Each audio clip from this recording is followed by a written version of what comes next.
person I have ever met.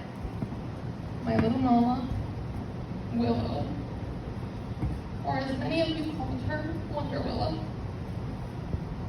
It is a privilege to age because not everyone gets to, and sadly, Willow was not given that chance. I know the day she was born, she would give Dad and I a run for our money.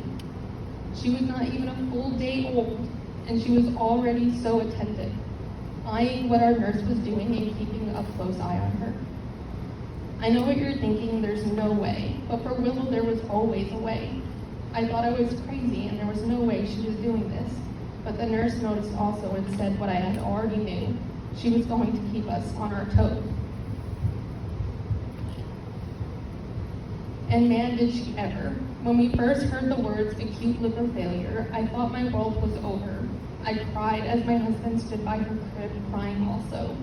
I wanted this to be a dream and I wanted to wake up. Robbie and I made eye contact and I told him I couldn't do this. He said I can't do this alone.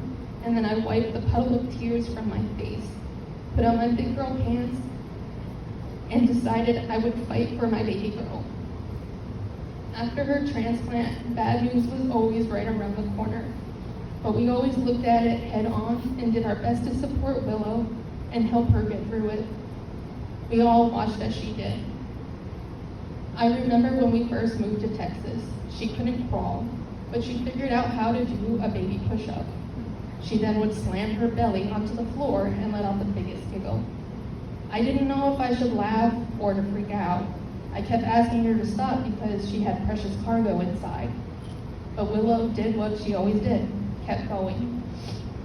When I woke up in the early hours of August 14th, I looked at my phone to see the time, 12:46 a.m., and I had 3 missed calls. I knew what it was about, but my gut reaction was, we aren't ready. I sat in bed hoping it was a mistake and the telephone wouldn't ring again, but it did. I turned to Robbie and said, wake up, it's a liver. The car ride at 1:30 a.m. was quiet. Robbie was feeling the same as myself. Her second transplant resulted in some PTSD in me. Everything that happened with her first transplant was happening again. We worried, cried a lot, but tried our hardest to do what we could to help her through this. Third transplant came and things began to look up. There were hiccups here and there, but Willow was no match for them. She would sit up on her own while having a breathing tube. She did this all day, every day. I thought it was normal because no one was telling her not to do that, but we quickly found out that this was far from normal, which made sense because Willow did not like to be told no. She always did what she wanted, and if that meant sitting up to play, even though she was intubated, then that was what she was going to do. She fought so hard to live.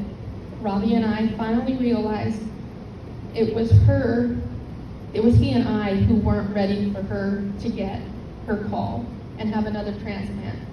She had done it twice more, got through all the hiccups, and was ready to come home, get a boat, and go fishing.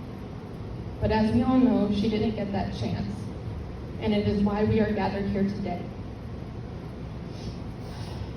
Mama, I miss you so much.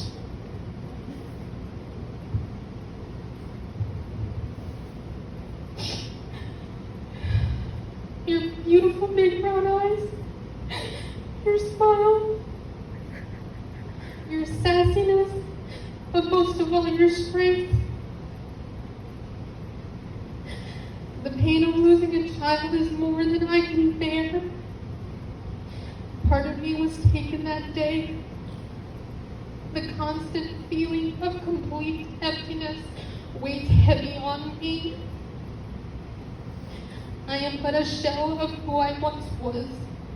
I will never be whole again because you aren't here to make the world right. The pain of you not being here will always be something that Daddy and I feel. I hope that you know we will always keep your memory alive. In your short time here, you inspired the world. I have letters from around the world for you.